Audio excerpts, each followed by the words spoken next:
One of my favorite comic strips is Calvin and Hobbes by Bill Watterson.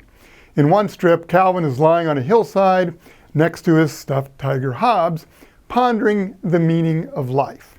And so he asks, "I wonder where we go when we die." And they lie there for a few moments, and then Hobbes replies, "Pittsburgh?" In the last panel, Calvin then asks, "You mean if we're good or if we're bad?" I'm guessing Pittsburgh in May, you were pretty good. Pittsburgh in January, you probably messed up.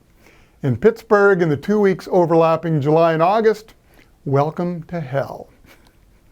A day or two before he died, the old novelist William Saroyan said to his friends, "Everybody has got to die, but I've always believed an exception would be made in my case." Now what? Now what indeed? For there is no exception. And the title of this Sunday sermon is not "What happens if I die," but rather, "What happens when I die." You see, none of us is going to get out of this life alive, unless, of course, the Lord returns before then.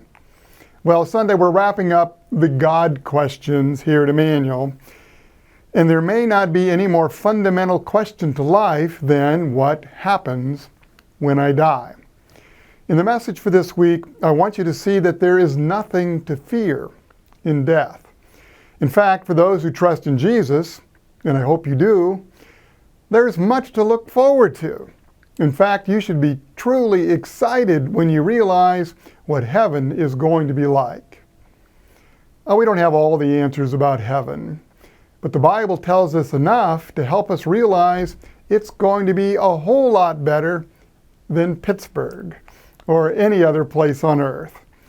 See you Sunday as we learn more about the great things God has in store for us in heaven.